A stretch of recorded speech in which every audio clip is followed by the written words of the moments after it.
Bueno, a ver. Hoy tenemos sobre la mesa una idea que, de tan simple casi que ofende. ¿Cuál? Que la vida no es complicada. Para nada. Somos nosotros, los que nos empeñamos en hacerla un laberinto. Totalmente. Siempre buscando la respuesta secreta, la fórmula mágica. Exacto. Y para preguntas gigantes como, no sé, la felicidad o el éxito, parece que buscamos la solución más enrevesada posible. Mm, Pero las fuentes que revisamos hoy sugieren que la respuesta, pues, ha estado ahí todo el tiempo. Así que la misión de hoy es simple. Vamos a meternos de lleno con esas leyes de vida que todos como que intuimos, pero que nadie aplica. Y vamos a usar un poco de filosofía y lo que dice la ciencia del cerebro, ¿no? Justo eso. A ver si de una vez por todas dejamos de complicarnos tanto la existencia. Y lo más curioso es que nada de lo que vamos a ver es, digamos, física cuántica. Son ideas contraintuitivas. Ajá. El hilo que hunde todo esto es que la vida se vuelve muchísimo más fácil cuando dejas de pelear contra tu propia naturaleza y empiezas a trabajar con ella. Es como querer jugar ajedrez sin saber cómo se mueve el caballo. Exacto. Las fuentes nos dicen, primero, entiende las reglas del juego. Ya después, intenta ganar. Me encanta eso de entender las reglas. Empecemos con unas que parecen diseñadas para confundirnos. Las paradojas. Las paradojas. La primera es la que llaman la ley inversa, o la paradoja del esfuerzo. La idea es que cuando más persigues algo con desesperación, más se te escapa. El clásico. Los ejemplos que dan son perfectos. Tratar de forzarte a dormir cuando tienes insomnio. Uf, imposible. Es la receta para quedarte despierto toda la noche. O perseguir la felicidad. O querer obligar a alguien a que te quiera. Es como querer atrapar un pez con las manos en un río. Mientras más brusco el movimiento, más se asusta y se aleja. Sí. Lo que el material propone es el esfuerzo sin apego. Y esto es clave, ¿eh? No es una excusa para la pereza. Ah, bien. Es actuar con todo tu empeño, pero soltando esa necesidad desesperada de que el resultado sea exactamente como lo quieres. Como los atletas de élite, ¿no? Cuando están en la zona. Justo eso. No están pensando, tengo que ganar, tengo que ganar. Están absortos en el juego. La acción es fundamental, pero la ansiedad por el resultado es veneno puro. Pero espera, ¿dónde está la línea? Porque, a ver, ¿cómo sabe uno si está practicando un esfuerzo sin apego o si simplemente se está rindiendo demasiado pronto? Esa es la pregunta del millón, ¿cierto? Sí, suenan muy parecido. Y yo creo que la diferencia está en la sensación interna.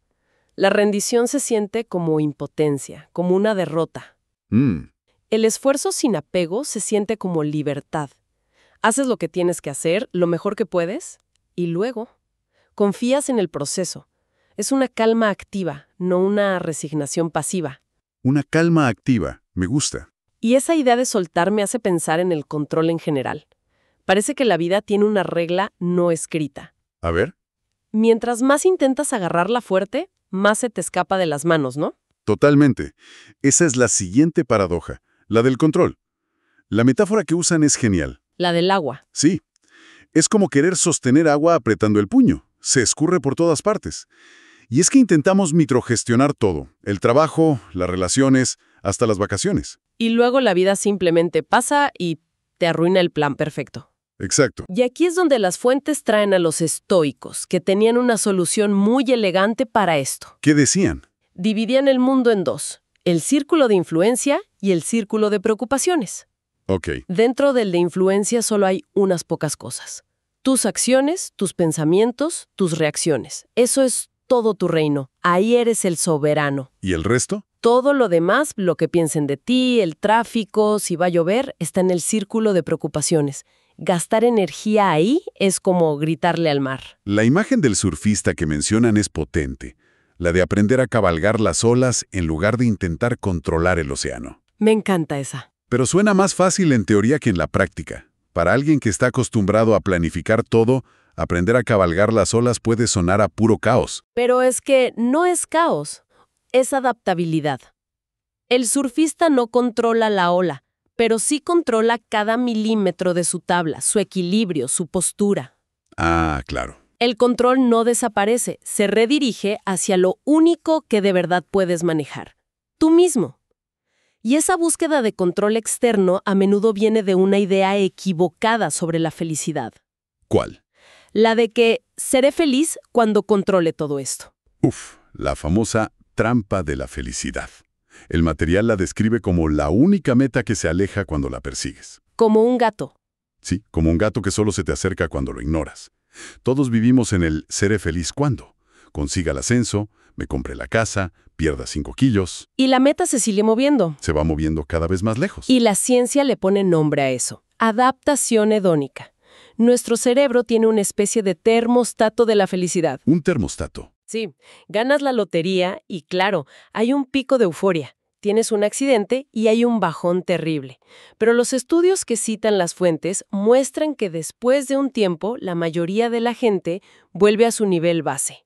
O sea que ni la euforia ni la miseria duran para siempre. Exacto. Y esto nos obliga a preguntarnos, si perseguirla no funciona, entonces, ¿qué?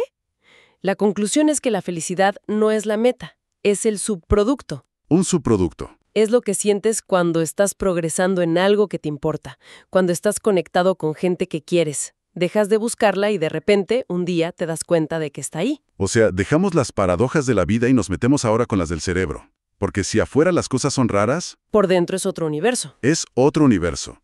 Y aquí es donde se pone realmente bueno. Hay algo que pasa cada noche que es alucinante.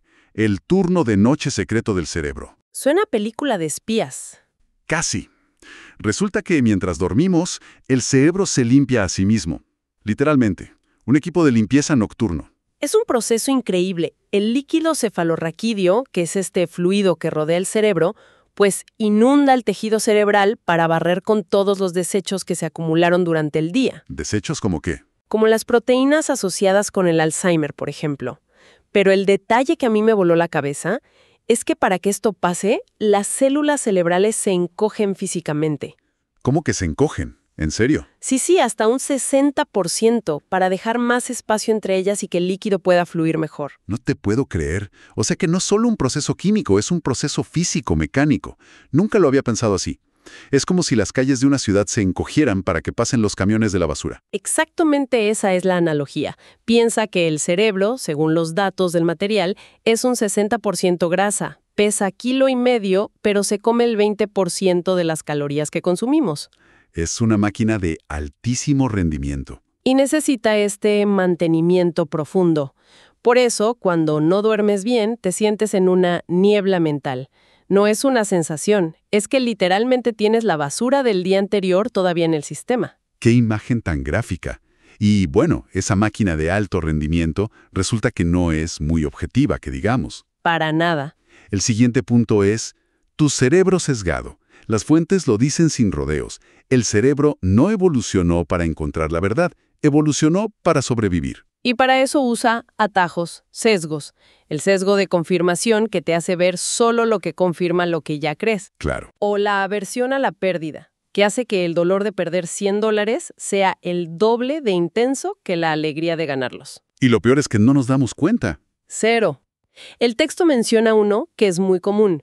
Nos juzgamos a nosotros mismos por nuestras buenas intenciones. Yo quería llamar, pero no tuve tiempo. Exacto. Pero juzgamos a los demás por sus acciones.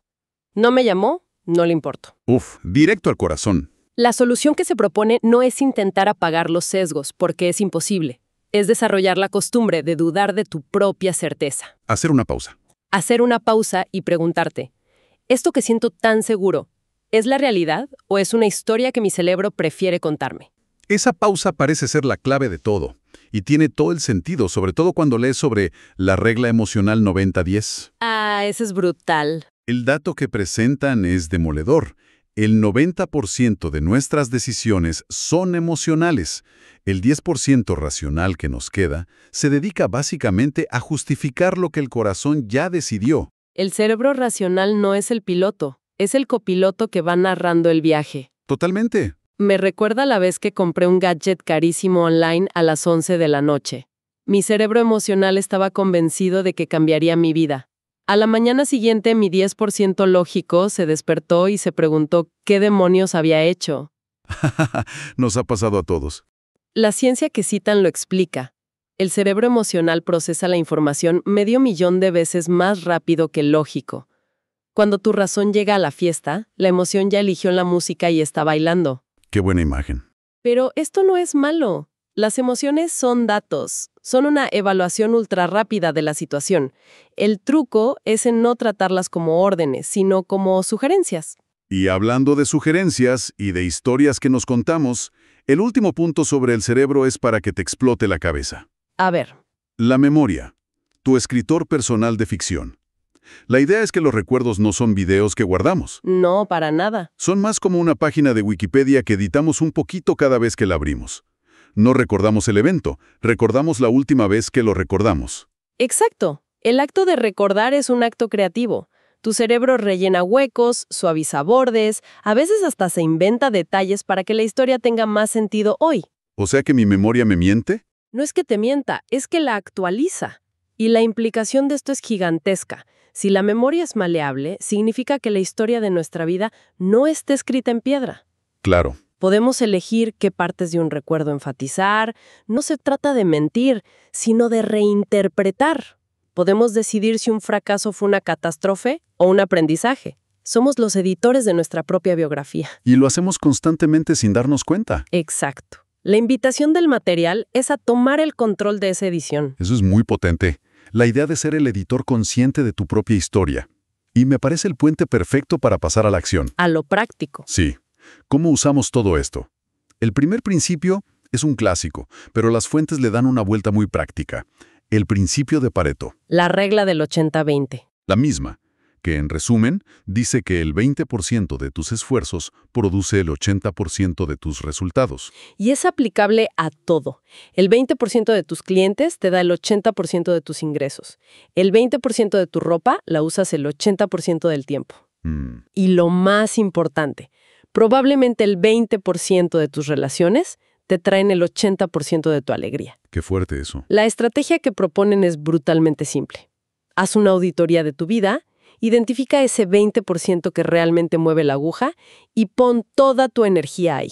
¿Y el resto? Y, lo más difícil, aprende a decir que no al 80% restante, que es solo ruido que te mantiene ocupado pero no productivo. Y para actuar sobre ese 20%, hay que entender cómo funcionamos en piloto automático.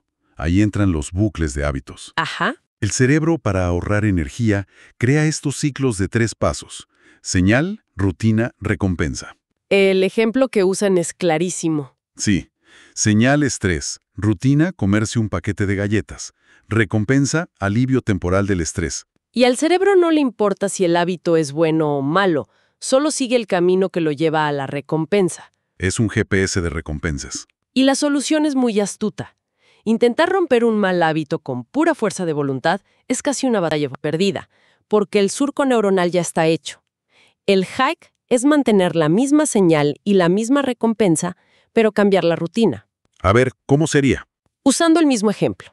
La señal es el estrés. La recompensa que buscas es el alivio.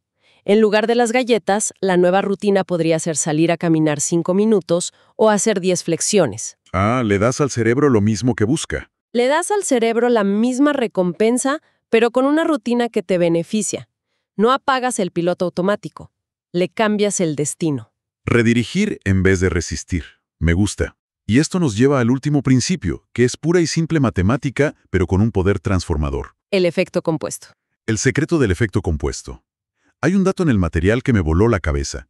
Si mejoras un 1% cada día, en un año no eres un 365% mejor. Eres casi 38 veces mejor. Es el interés compuesto de la vida. Es brutal. Es una locura. Y esto choca de frente con nuestra percepción. Sobreestimamos lo que podemos hacer en un día y subestimamos brutalmente lo que podemos lograr en un año de pequeñas acciones consistentes. Totalmente. Leer 10 páginas al día parece nada, pero son más de 10 libros al año. Y esto se conecta directamente con lo que decíamos de la memoria. ¿Cómo? Si cada día te enfocas en ese 1% de mejora y además conscientemente editas la memoria de tu día para recordar ese pequeño triunfo. Estás componiendo no solo tus hábitos, Sino también tu propia narrativa de éxito. Es un doble efecto compuesto. es un doble efecto compuesto. Esa idea es brillante. Porque también funciona al revés, ¿no? Claro. Una decisión mala al día, un postre de más, una hora perdida en redes sociales, parece insignificante, Pero el efecto compuesto de los malos hábitos te lleva a un lugar donde no quieres estar. El foco entonces no es la gran meta, es el sistema diario. Exacto. No te enfocas en la montaña. Te enfocas en dar el siguiente paso de la forma correcta. Y luego el siguiente. Y un año después, miras atrás y no puedes creer lo lejos que has llegado. Bueno, creo que todo esto nos lleva a una conclusión bastante clara. Toda la información converge en que la vida no es algo que encuentras. Es algo que construyes. Es algo que construyes. No hay un manual secreto. Las fuentes lo resumen en un plan de 3 puntos. 1. Acepta radicalmente lo que no puedes controlar, que es casi todo. 2. Obsesiónate con dominar lo que sí puedes controlar, que son tus acciones y tus interpretaciones. Y 3. Y 3. Aplica la magia del 1% diario. Pequeñas mejoras consistentes. Parece que el secreto de la vida era bastante simple después de todo. Es una síntesis perfecta. Y para cerrar, me gustaría volver a esa idea que nos pareció tan potente, la memoria como un editor de historias. Ajá. Si aceptamos que no somos prisioneros de nuestro pasado, sino sus narradores, se abre una posibilidad increíble. Cierto. Así que la pregunta que dejo flotando es esta. ¿Qué pequeño detalle de un fracaso pasado, una historia que te has contado como una derrota, podrías reinterpretar hoy mismo para que se convierta en la base de un futuro triunfo? ¡Wow! ¿Qué pasaría si esa historia que te frena es en realidad la historia que te puede impulsar solo cambiando el ángulo desde el que la cuentas?